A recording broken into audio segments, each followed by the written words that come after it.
Desde 1968 resguarda 600 años de historia. 2020 piezas integran su colección, que es considerada una de las más importantes de arte europeo en América Latina. Bienvenidos a este programa especial dedicado a uno de los recintos emblemáticos de la Ciudad de México, el Museo Nacional de San Carlos.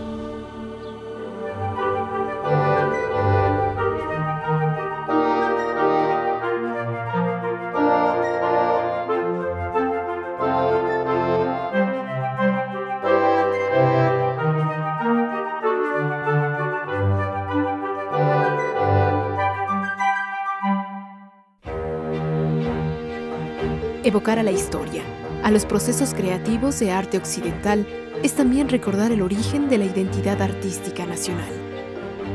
Las obras de los maestros del pincel, el bronce y el lápiz, procedentes de Italia, España, Inglaterra y Países Bajos, sirvieron como modelos para la educación de creadores mexicanos. La vocación del museo es única, en el sentido de que es el único museo de México que tiene como vocación preservar y difundir una colección de arte europeo y estudiar las consecuencias en la formación de una tradición artística nacional. Es la primera colección que se fundó en México, que se formó desde finales del periodo de la colonia y se mantuvo vigente, conformándose la colección, incrementándose durante varios siglos, hasta que finalmente llegó a convertirse en el Museo de San Carlos en 1968. Este es uno de los primeros museos con un soporte del Estado mexicano. Es una de las primeras colecciones que se crea a partir justamente de esta conjunción de políticas del Estado mexicano, y su importancia ha perdurado a través del tiempo. No creo que haya absolutamente nada que enseñe, que eduque y que haga uno más culto que un museo de arte. El acervo del Museo Nacional de San Carlos data del siglo XIV a principios del XX y representa los principales momentos de la historia del arte: gótico, renacimiento, manierismo, barroco, rococó, neoclásico, romanticismo, impresionismo y realismo están plasmados en las 9 etapas artísticas que lo integran. La colección tiene un destino de origen muy claramente marcado. Nació incorporado a la Academia de San Carlos, ¿no? En su primer momento a la Real Academia de las Nobles Artes de San Carlos. Eso lo convirtió en un acervo destinado a ser modelo para la educación de los artistas locales, de los artistas mexicanos. En este sentido, las piezas tienen una función didáctica desde el primer momento. Se seleccionan y se mandan traer lotes importantes de pintura, de escultura, de dibujo grabado europeo, justo para tener esa función de modelo iconográfico para el arte nacional. Digamos que la procedencia es triple. Por una parte son los viejos fondos de las colecciones de la Academia de San Carlos, que empiezan a formarse desde la fundación de la Academia en 1783, ya para 86 la colección son más de 100 pinturas, tanto de los museos de la Academia como de los maestros que trabajaban en la Academia, como incluso de copias que esos maestros traían desde Europa. Después de que el rey de España, Carlos III, decretara la creación de la Real Academia de las 3 Nobles Artes de San Carlos de la Nueva España en la segunda mitad del siglo XVII, el arte sacro, la mitología griega, los episodios bíblicos y, en general, la pintura de historia fueron parte de los temas que les interesaron preservar y compartir a los académicos fundadores. Hemos heredado piezas fundamentales en el arte de la historia, como es Adán y Eva de Lucas Cranach, como es esta Virgen de la Leche de Pontormo, como puede ser el Pedro de Campaña con sus 7 virtudes, como puede ser la Santa Magdalena de Zurbarán, como puede ser esta Mujer exquisita del Rococó de Fabergé.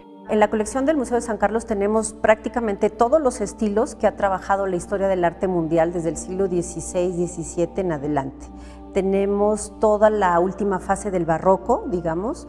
El neoclásico está en todo su esplendor presentado en el Museo de San Carlos. Por supuesto, también hay un lote importante de pintura que en su momento le llamaban primitiva, los primitivos clásicos, que son las producciones todavía de tabla en madera, pintura sobre madera, que se usó mucho tiempo en la antigüedad y que después ya cambian al lino, al soporte de la tela, ¿no? En la pintura de caballete sobre tela, que es la que predomina en San Carlos. pero en cualquier caso tener las copias de las imágenes, los grabados, los dibujos, las pinturas, las mismas medallas, los yesos, las copias de esculturas clásicas, sin duda contribuían a configurar un imaginario visual muy característico de los estudiantes de la academia, sobre los cuales después veremos variaciones en la configuración del arte moderno mexicano. Incluso antes ya de la Revolución, artistas como Germán Gedovius o el propio Diego Rivera se forman y copian pinturas de viejos maestros, como se dice en esa época, de la escuela española. La etapa temprana de Diego Rivera no se puede explicar si no hablamos de su diálogo con la colección del Museo de San Carlos.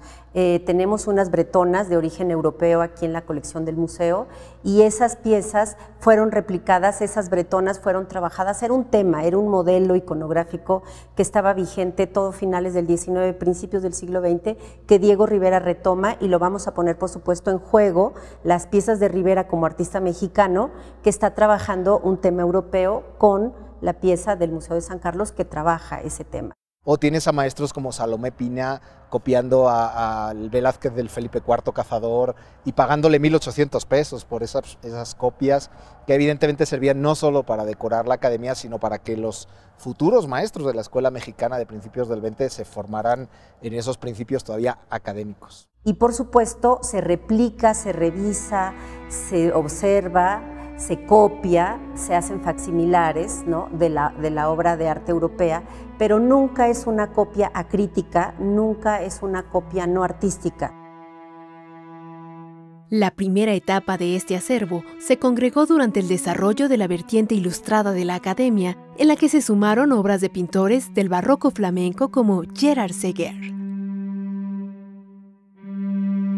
del barroco español como Juan Carreño de Miranda y del grabador José de Rivera.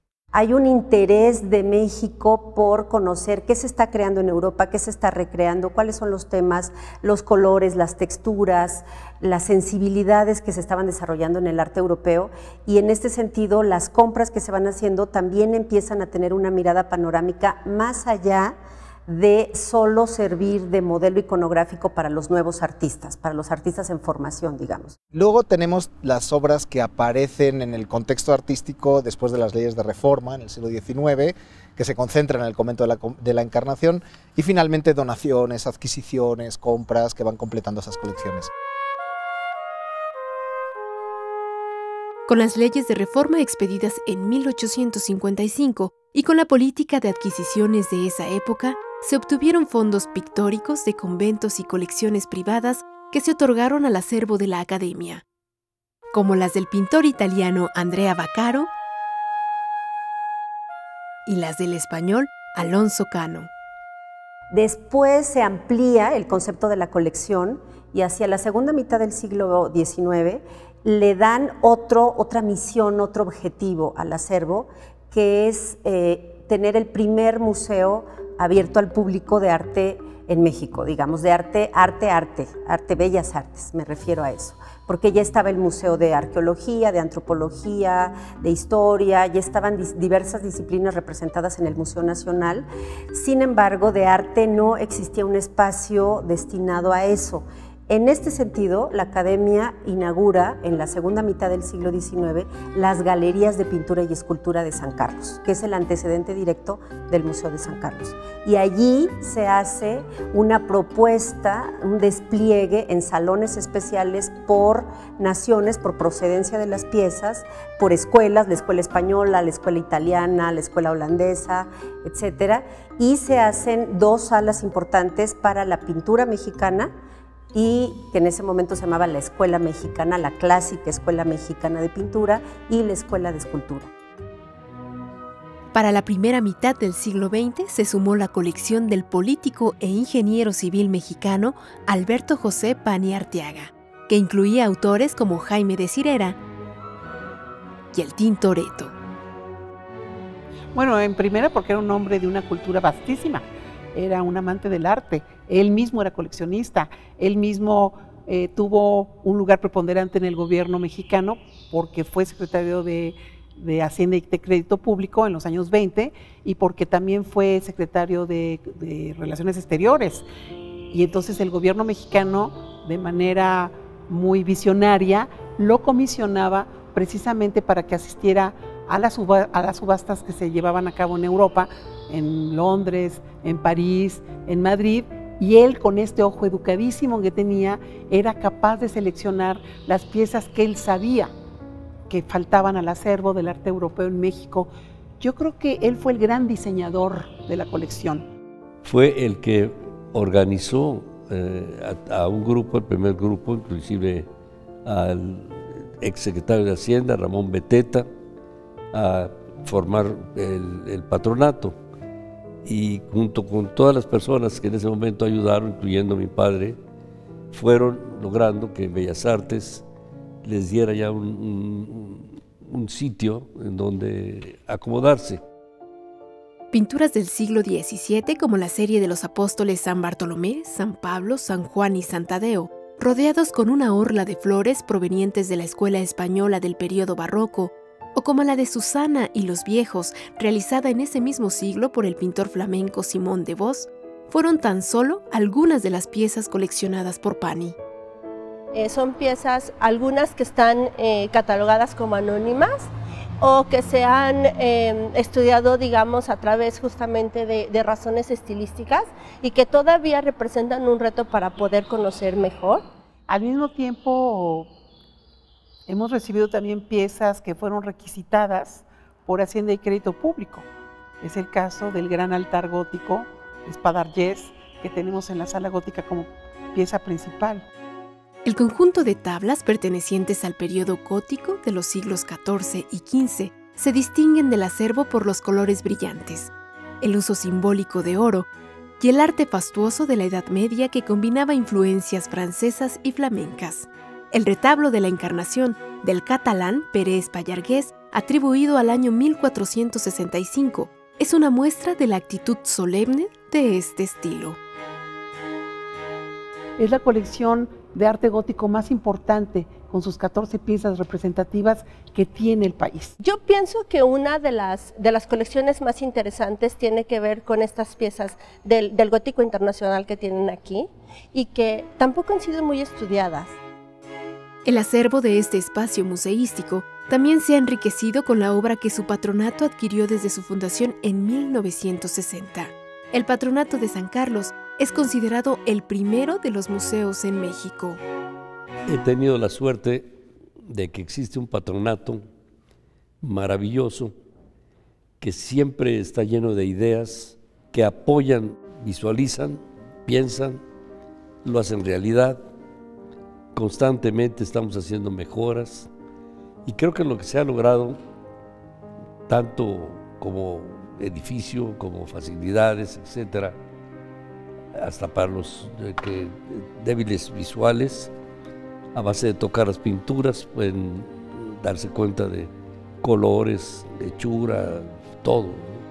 Así que un acervo no sigue una sola línea, un acervo se va conformando por varias aristas que se unen, sin dejar de lado también que el Instituto Nacional de Bellas Artes tiene un comité de adquisiciones y que gracias a él pudimos obtener una pieza manierista de primer nivel como es el Andrés de Concha, que se compró hace 3 años.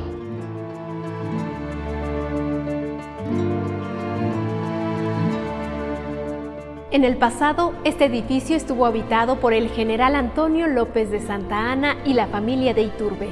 Vamos a un pequeño corte y regresamos con más del Museo Nacional de San Carlos.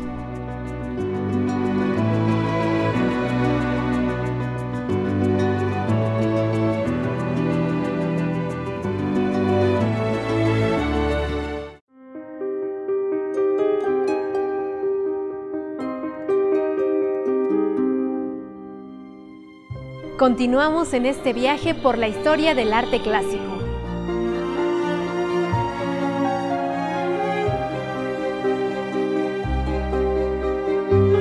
Después de peregrinar por sedes como el Palacio de Bellas Artes y las instalaciones de la Academia 22, el Museo Nacional de San Carlos se inauguró el 12 de junio de 1968 a petición del político Adolfo López Mateos en el Palacio de los Condes de Buenavista, construido por el arquitecto valenciano Manuel Tolsá a finales del siglo XVIII y principios del XIX.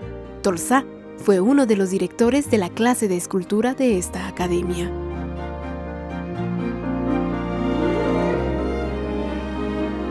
Y de esa vieja Academia de Bellas Artes se vinieron a este sitio tan bello que era del INA, pero los cedieron al Instituto Nacional de las Bellas Artes. Desde entonces ha sido el más pequeño y humilde de todos los museos porque no se tomaba en cuenta mucho como museo. Pero ahora sí ha logrado un lugar estupendo y creo que se va a desarrollar más el centro como una visita a varios museos en donde obligadamente tendrán que pasar por el Museo de San Carlos.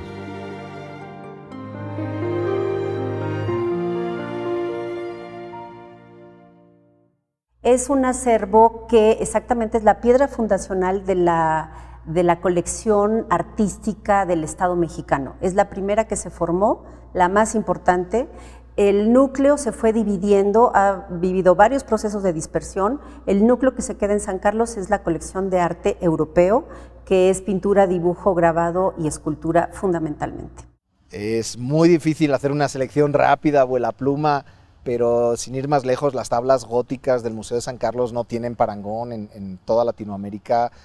Algunas de las obras manieristas, estoy pensando en el Adán y Eva de Lucas Cranach, por ejemplo, algunas de las obras de campaña, como las Siete Virtudes, algunas de las obras de la Escuela Española del Siglo de Oro, pienso en Zurbarán, Alonso Cano, pero también algunas obras del 18 y del 19 son fundamentales para entender la especificidad y el valor de la colección de San Carlos. Es un museo sin duda fundamental para entender la escena artística actual. Ya en el siglo XX, con la posrevolución, después de la revolución de 1910, por supuesto los acervos de San Carlos también empiezan a percibirse como pasados de moda, como con una propuesta anquilosada, europea, no vanguardista, que no tiene nada que ver con las vanguardias europeas que se estaban trabajando. Entonces, digamos, hay un desapego emocional hacia los acervos de San Carlos que se va a recuperar hacia los años 50 y 60, cuando se funda este museo, justamente aceptando que es parte de nuestra historia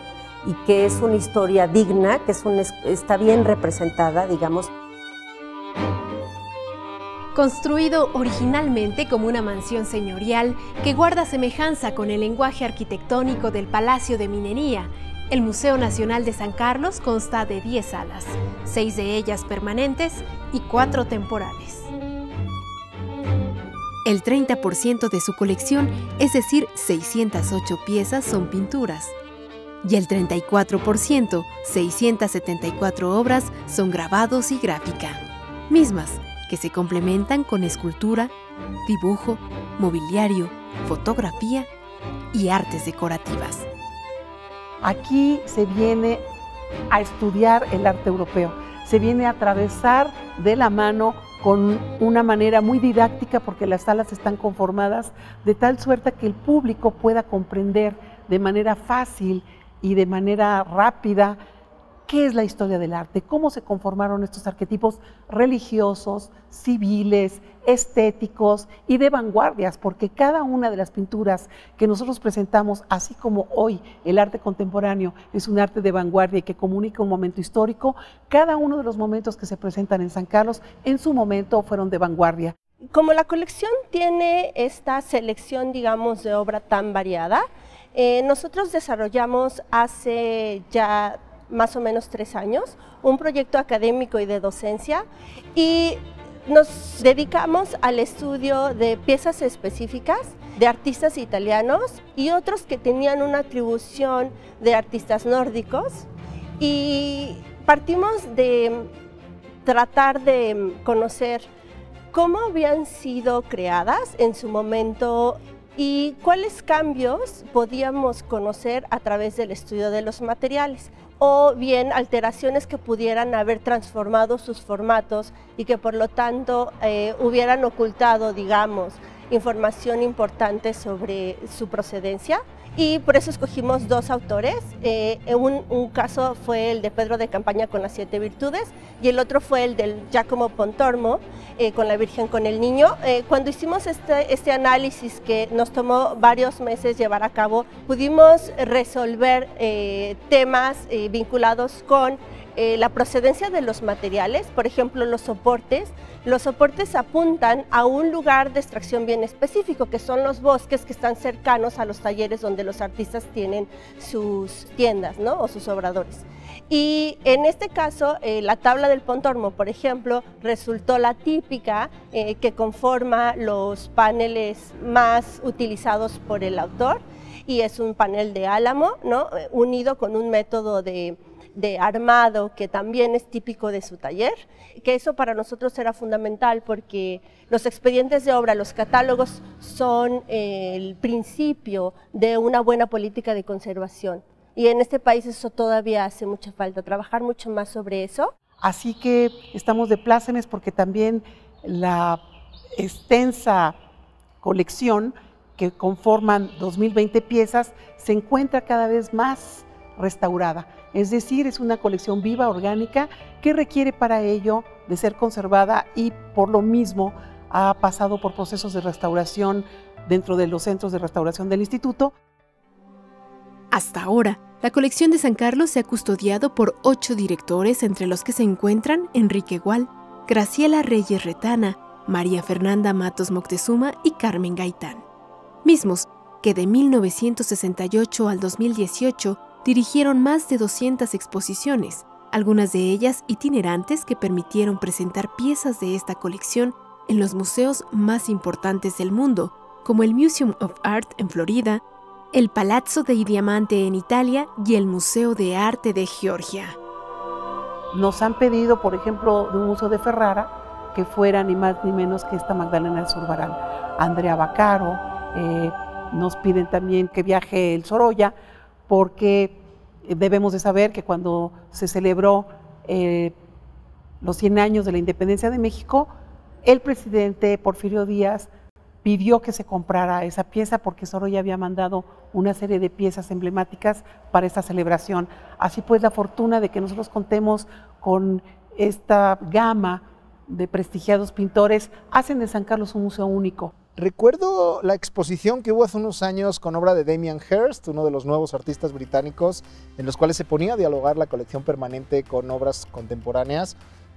Me parece que fue un ejercicio de contrapunto, de museografía comparativa muy interesante. El caso de Canova, el caso de Listri, que trajo fotografías de aquellas salas del Vaticano que están cerradas al público, o la gran colección Colnaghi, esta colección europea que llegó aquí el año pasado con 21 piezas que eran el Guercino, estaba presente, Alonso Cano, había un Zurbarán, una Virgen de Zurbarán, una niña absolutamente espléndida, y estas son precisamente las piezas que conmueven al público y el público las transmite de boca en boca y llegan a visitarnos.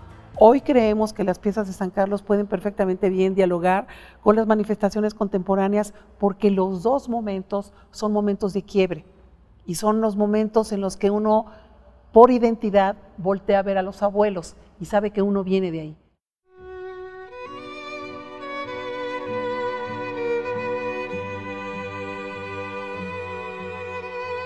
Evocaciones es quizá la muestra más ambiciosa presentada en el Museo Nacional de San Carlos, la primera que comparte con el público el origen de su existencia.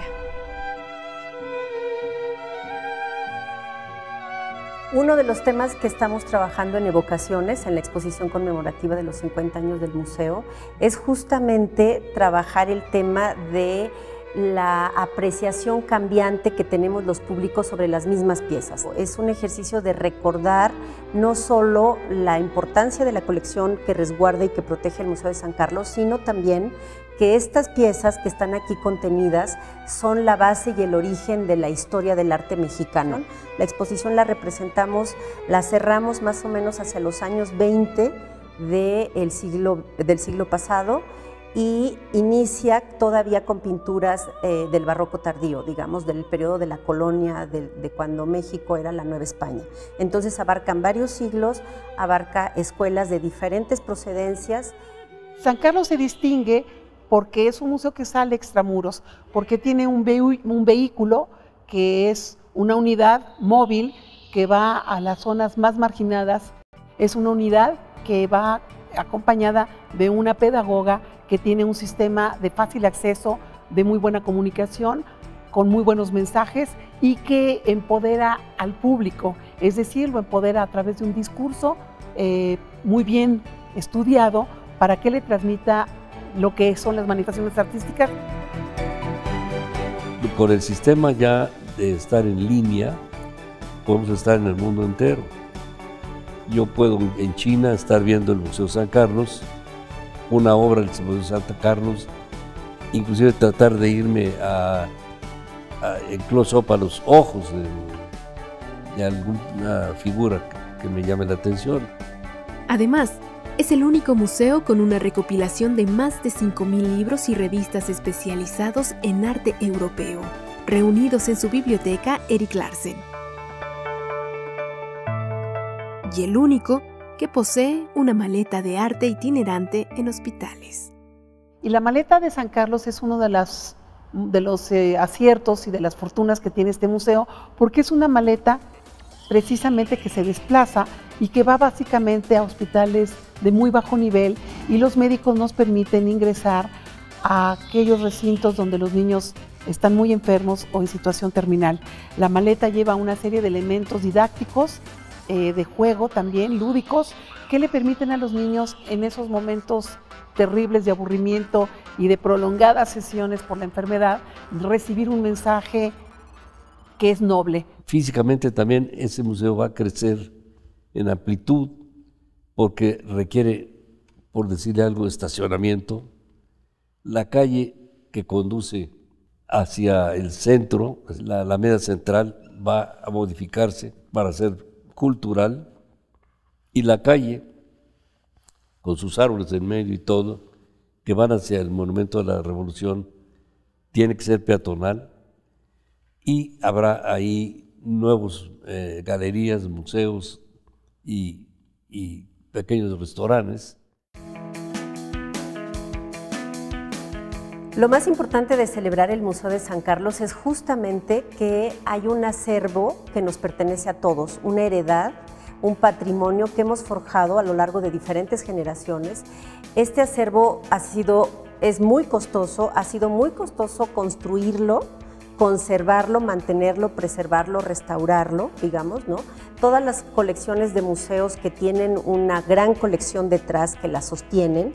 El arte no tiene tiempo. El arte es, cuando está dicho con verdad, cuando está hecho con honestidad, tiene su propio lenguaje y impacta o no impacta. Eso lo juzga el público, porque cualquier manifestación artística queda incompleta si no tiene al otro, que es ese público, ese ser que se para frente a lo que el artista primigeniamente quiso decir. Felicito al museo, que cumple 50 años, y le deseo que cumpla 500 más.